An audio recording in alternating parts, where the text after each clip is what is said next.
எல்லோருக்கும் வணக்கம். இன்னைக்கு நம்ம என்ன பேச போறோம்னா, திமுக இந்த தேர்தல்ல தோத்துட்டாங்களா? ஜெயிச்சிட்டாங்களா? அத பத்தி பேசலாம். ஃபர்ஸ்ட்டு அவங்க எதெல்லாம் ஜெயிச்சிருக்கிறாங்க, எதுகிட்டலாம் தோத்துருக்கிறாங்க, எந்தெந்த விஷயத்துல ஜெயிச்சிருக்கிறாங்க, எந்தெந்த விஷயத்துல தோத்துருக்கிறாங்கன்னு பார்ப்போம். ஃபர்ஸ்ட்டு அவங்க ஜெயிச்சதே கணக்கெடுத்துக்கலாம். ஃபர்ஸ்ட்டு வந்து அவங்க வாக்குறுதி குடுத்தது, அதாவது போன தாட்டி தேர்தல் வாக்குறுதி குடுத்ததுல ஜெயிச்சிட்டாங்க அப்படின்னு அவங்க சொல்லிக்கிறாங்க.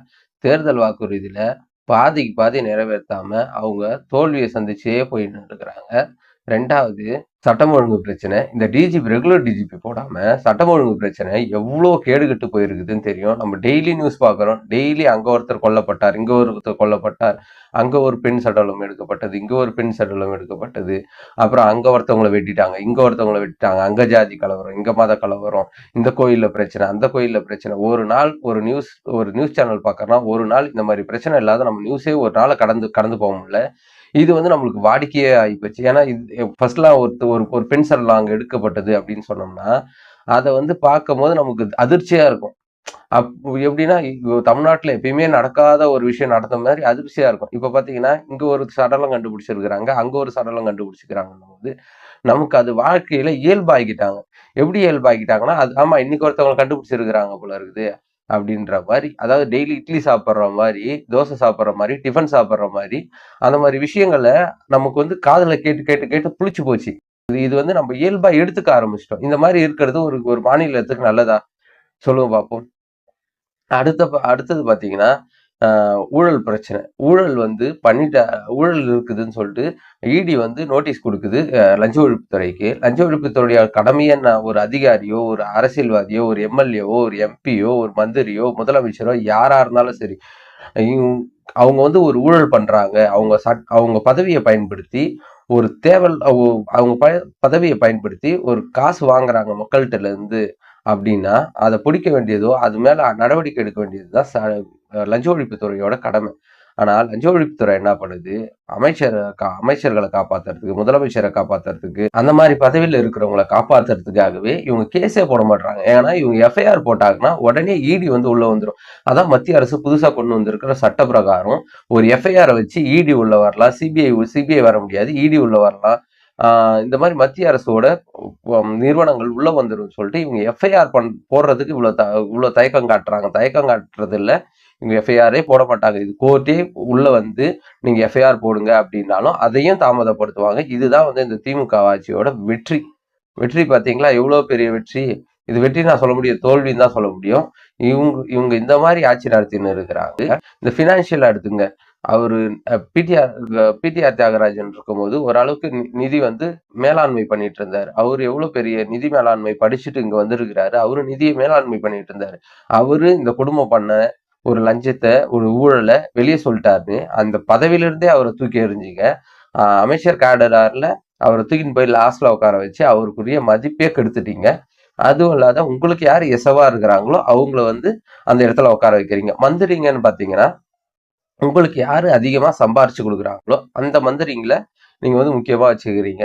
இந்த டாஸ்மார்க்கே நடத்த தெரியாத மந்திரி எடுத்துன்னு போய் வச்சுட்டு அதை வந்து பின்னால இருந்து இயக்குறது யாரு அப்படின்னு நமக்கு தெரியும். இந்த மாதிரி நிறைய குளறுபடிக்குன்னா நம்ம எப்படி சொல்றதுன்னா, இந்த ஆட்சியே பண்ண தெரியாது. இப்போ ஒரு ஒரு தலைமை ஆசிரியர் பண்பு இல்லாத ஒரு ஆசிரியர்கிட்ட அந்த தலைமை ஆசிரியர் இதுவை கொடுத்தோம்னா அவர் எப்படி தனக்கு கிடைச்ச பதவியை எப்படி எப்படி எல்லாம் பயன்படுத்துவாரு.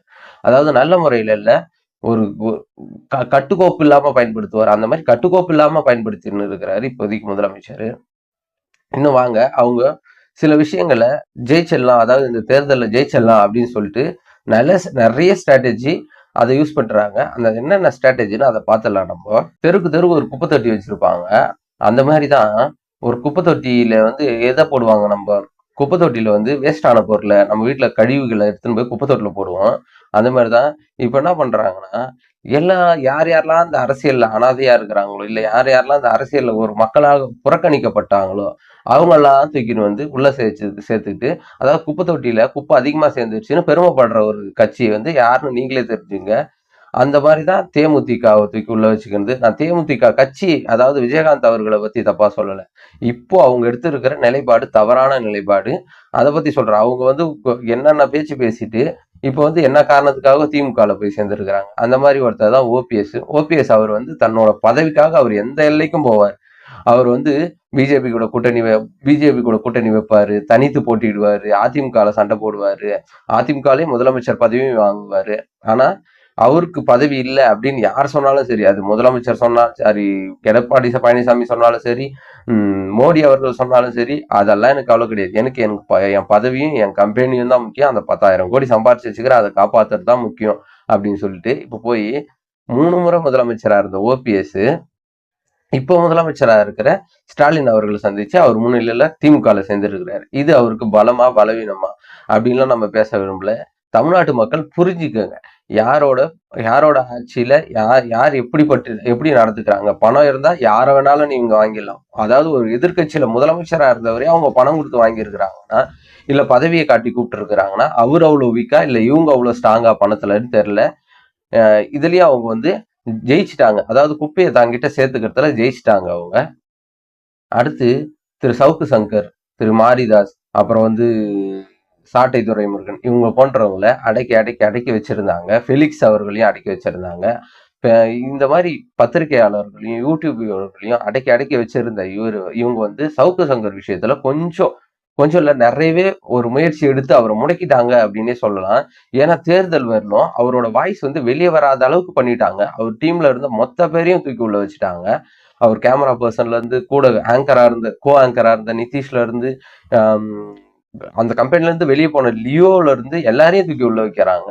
இன்னும் சவுக்கு சங்கரையும் அவங்க மாலதியும் தான் தொட முடியல. மாலதி எங்க இருக்கிறாங்க என்ன பண்றாங்கன்னு அவங்களுக்கு தெரியும். ஆனா மாலதியை தொட்டா பெண்களோட வாக்கு வந்து போயிடும் அப்படின்றதுக்காக மாலதியை தொடாத இருக்காங்க. சவுக்கு சங்கர் அவங்களால தொட முடியல. ஏன்னா அவர் வந்து நீதிமன்றத்துல ஜாமீன் பெற்று வச்சிருக்கிறாரு அவரோட உடல்நிலை காரணம் காட்டி. அப்படியெல்லாம் அவர் தப்பிச்சிருந்தாலும் ஆனா அவரோட வாய்ஸை வந்து இந்த தாட்டி அடக்கிட்டாங்க. சவுக்கு சங்கர் இந்த தேர்தலுக்கு ஒரு கருத்தே சொல்ல முடியாத அளவுக்கு அவர் வந்து எடுத்துட்டு போய் நிறுத்திட்டாங்க. இதன்படி பாத்தீங்கன்னா திமுக தன்னுடைய தேர்தல் வியூகத்துல வெற்றி பெற்றிருக்குது. ஆனா இது எத்தனை நாளைக்குன்னு பார்க்கலாம். ஏன்னா திமுகவோட ஆட்சி அப்படி இருக்குது. நம்ம வந்து ஒரு நாளும் பார்க்க இந்த நியூஸ் பார்த்தாவே மக்கள் டெய்லி ஒரு நியூஸ் பார்த்தாவே போதும். இவங்க வந்து எப்படியாப்பட்ட ஆட்சி நடத்திட்டு இருக்கிறாங்கன்னு தெரிஞ்சிடும். ஓவராலா பாத்தீங்கன்னா ஒரு தமிழ்நாட்டுல இருக்கிறவங்க தமிழ்நாட்டுல வந்து சில டைம்ல வந்து ஒரு காலத்துல தமிழ்நாடு தான் ரொம்ப பாதுகாப்பான மாநிலம் அப்படின்னு சொல்லிட்டு எல்லா ஸ்டேட்ல இருந்தும் இங்க வேலைக்கு வருவாங்க. இங்க இருந்து எல்லா ஸ்டேட்டுக்கும் வேலைக்கு போவாங்க.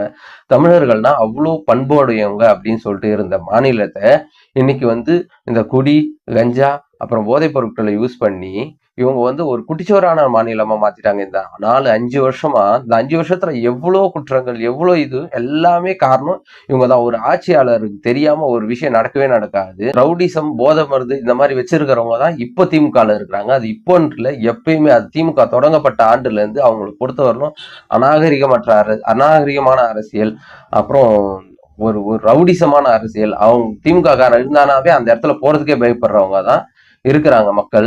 நீங்க இப்ப நம்ம ஓவராலா பாத்தீங்கன்னா நம்ம குடும்பத்தை சார்ந்த பெண்களோ இல்ல குழந்தைகளோ இங்க வெளியே போனோம்னாவே ஒரு பதற்றமான நிலையில தான் இங்க இருக்கிறோம். எந்த நேரத்துல யார் என்ன பண்ணுவானே தெரியல. அப்படி இருக்குது. இந்த ஆட்சி தொடருமா தொடர வேணாமா நீங்க தான் முடிவு பண்ணணும். நன்றி, வணக்கம்.